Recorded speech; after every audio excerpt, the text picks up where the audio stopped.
Welcome back. All right, hockey tonight, 5 games. I'm aware a lot of people would have watched the fight between Jake Paul and Mike Tyson. I watched that as well. I had that on Netflix on my computer. And so I did a review for that already that I put up on the Entertainment Guy channel because I had some thoughts after that fight. At any rate, that being said, let's get into the hockey action here. And I will not watch it. I'm not going to fall for that again. But yeah, next time I'll just watch the hockey. I'm not falling for that crap. All right, so Pittsburgh and Columbus to start things off. This was the only game that started at 4 o'clock my time, so 2 hours of just this game, so I knew I might need more than one column, and I did. Tristan Jarry versus Merzlikins in this one. There's an early press by the Penguins, but on their first shot, Aston Reese deflects one in for Columbus to make it 1-0. Christensen and LeBanc with the assists at 2:20. Columbus presses for another. They're kept to the outside. Shots on net are actually 5-2 Pittsburgh at 7 minutes. Danforth has a shot held as Columbus presses. We get a power play for the Blue Jackets, and they score on it, and it took 6 seconds. Werenski at 8:38 from Chinakhov and Monahan, and it's just a point shot that fooled Jarry. So that was only their third shot as well.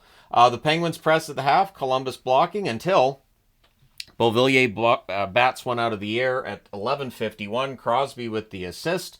So that makes it 2-1. Puljujarvi's denied on a fast break. The shots are 10-6 Penguins with 5.5 minutes left.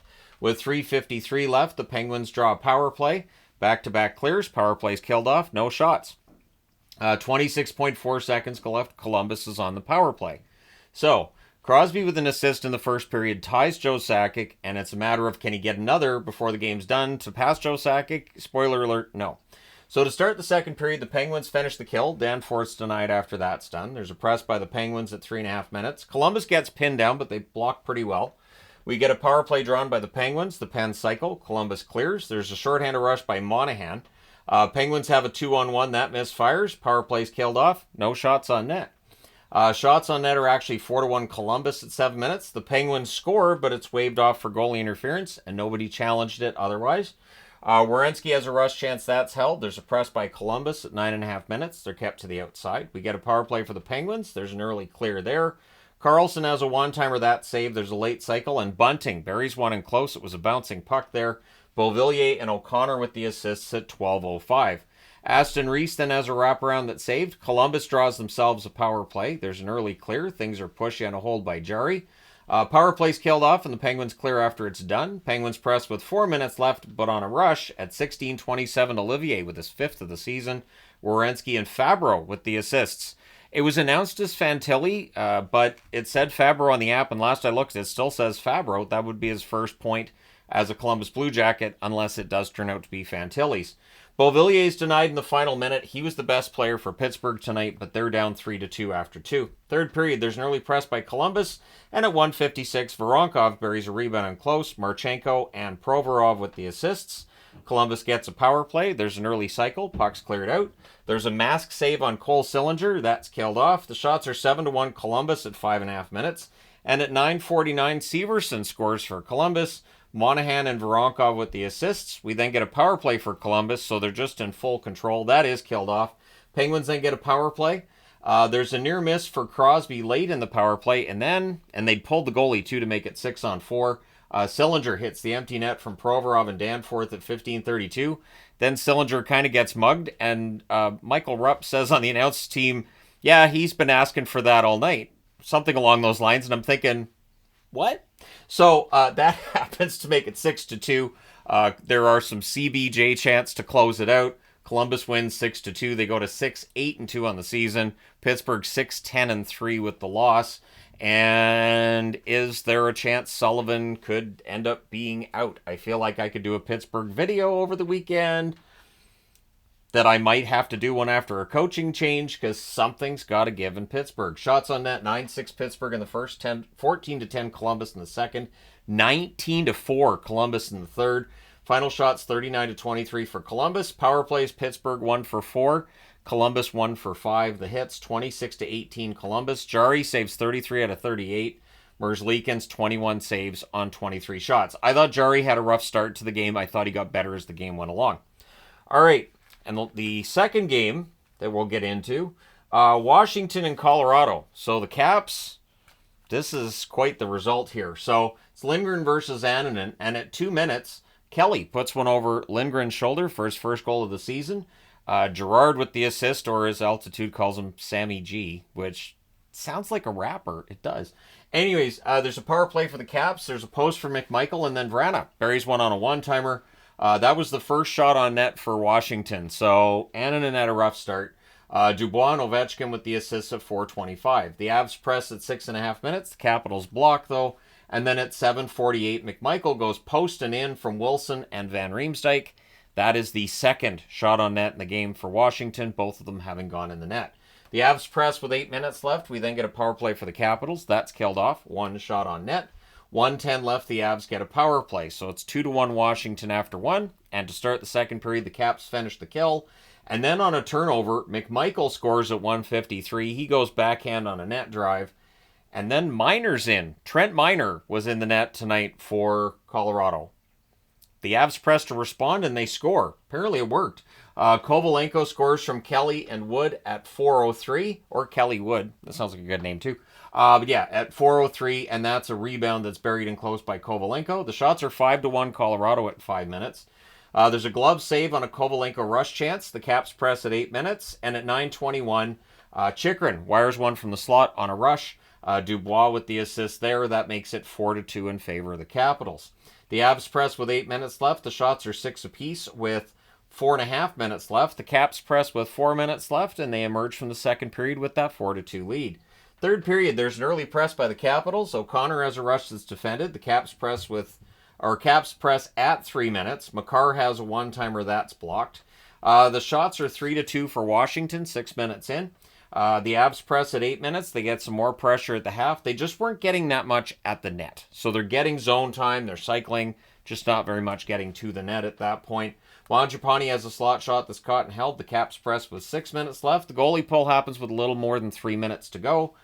With 1:58 left, the Avs call a timeout. Again, they cycle. They look for chances. But at 19:57, Sandin hits the empty net. Strome and Carlson with the assist. So Washington... big win tonight. They win 5-2 in Colorado. They go to 11-4-1 with the win. Colorado drops to 9-9 with the loss tonight. Shots on net, 5 apiece in the first, 9-8 Colorado in the second, 7-5 Washington in the third. Very Capitals-like shot total of 20-19. It's like they came in and played the kind of game they would have last season, understanding that just shutting down any and all avenues to the net could work, and it did. Power plays, Washington 1 for 2, Colorado 0 for 1. The hits 18-15 for Washington. Lindgren, 17 saves on 19 shots. Annunen saves 3 out of 6. Gets replaced by Minor, who saved 12 out of 13.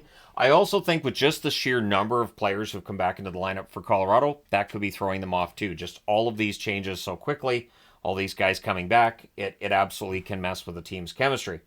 All right, next up. Last one on this board is Nashville and Calgary. So when I did the goalie power rankings, there were definitely some Flame fans that were mad that I left Wolf out. Wolf was just barely left out of the list. I didn't think of it as anything personal, but it was taken that way, and maybe Wolf took a personal, because if I did that list again tomorrow using the same stats and all that, he would definitely be in the top 10. So Saros versus Wolf in this one. The Flames press at 1.5 minutes. We get a power play drawn by the Flames. Things are pushy on a hold by Saros, and that power play is killed off.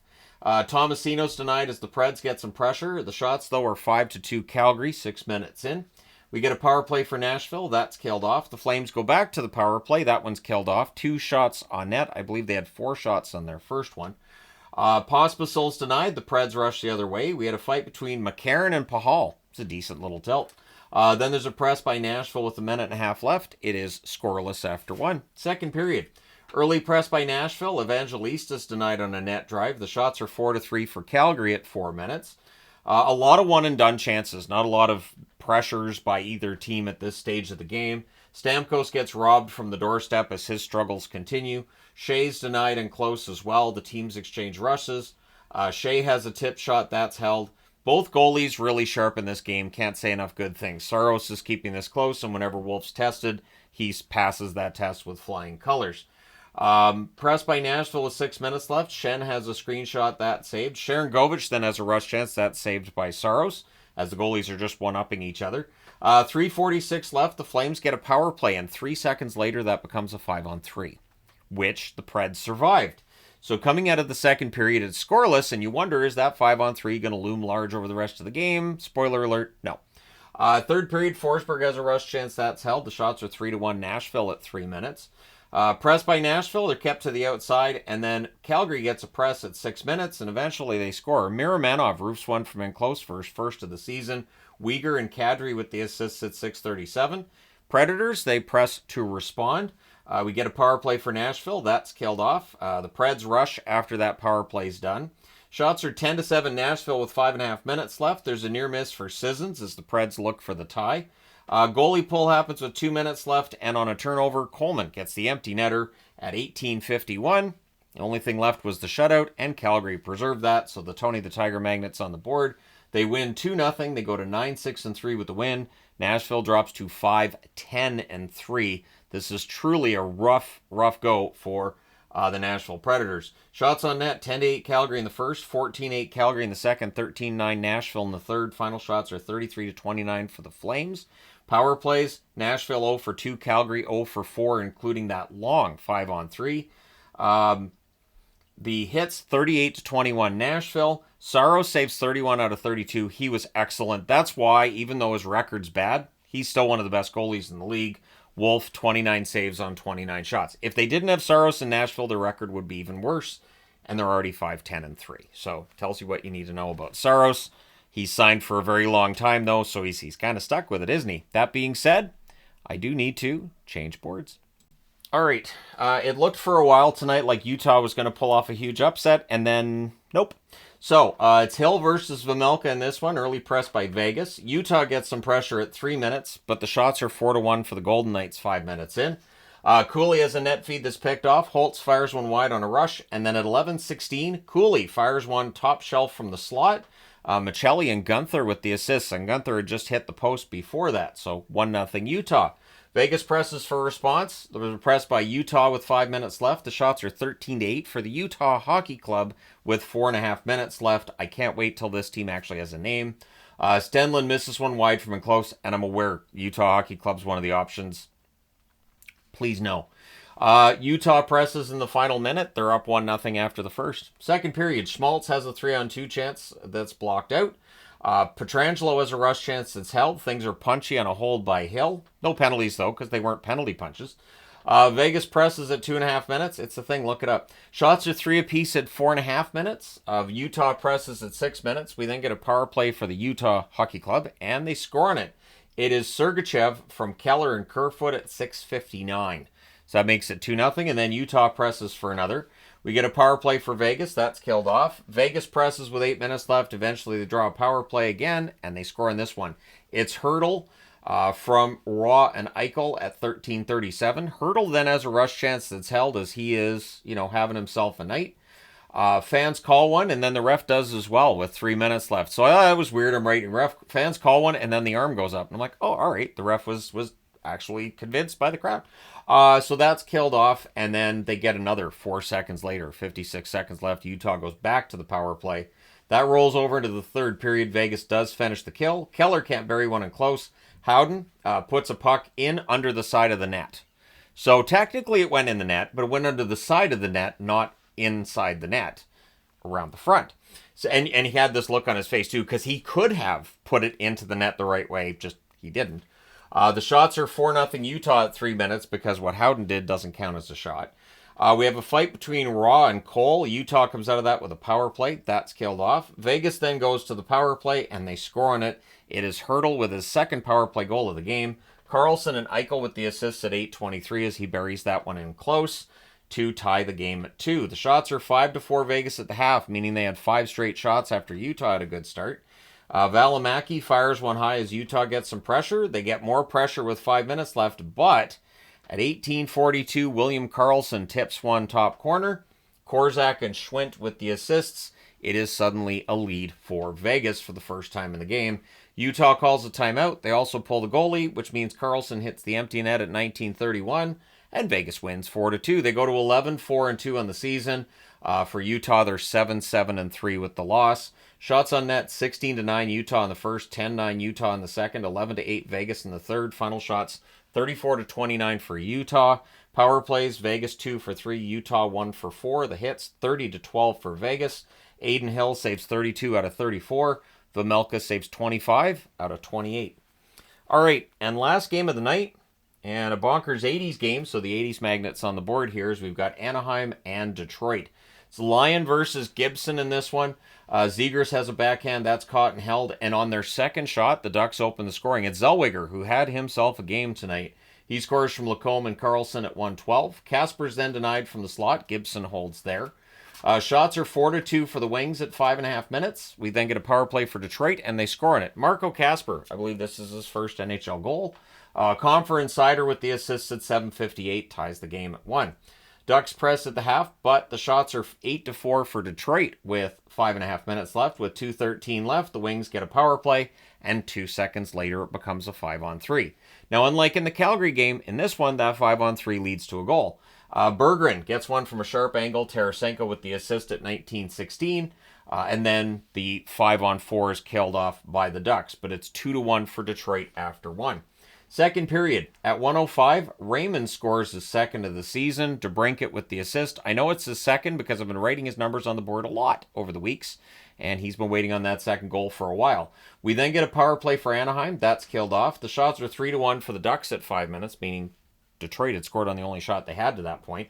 Vetrano has a net drive that's saved. Seider has a shot that's held as the Wings are pressuring. The Ducks press at 9 minutes. That leads to the Wings pressing with 9.5 minutes left. Johansson has a point shot that's held. The shots are 9-6 for the Ducks with 6 minutes left. The Ducks press. They're kept to the outside. With 3:28 left, the Ducks get a power play, and 9 seconds into that power play, we get a bunch of punching. Who knows? Maybe it's because of the Jake Paul fight. Punching was legal tonight because I didn't see anybody go to the box there either. It's 17:42. Doesn't mean they didn't. Just means I didn't see it. Zegras buries one in close at 17:42. Zellweger with the assist. That makes it 3-2. Then with 1:48 left, the Ducks go back to the power play. So that rolls over into the third period. It's just 12 seconds. So the Wings do finish the kill. But the Ducks go back to the power play. Vetrano can't bury one in close, and then Terry goes top corner from the left circle. Zellweger and Carlson with the assists at 3:54. So for Zellweger, that is his third point of the game. So good night for Olin Zellweger. Shots are 4-0 Ducks at 5.5 minutes. The Ducks press at 9.5 minutes, and eventually they score again. It is Gauthier from Hellison and Dumoulin at 11:09. He buries that one on a rush. That's his first. Now that the puck's gone in for Gauthier, maybe he's going to go on a run. At 11:47, Ross Johnston tips one in close. Harkins and Hellison with the assist. So Drew Hellison with a couple of helpers tonight. He just got called up today.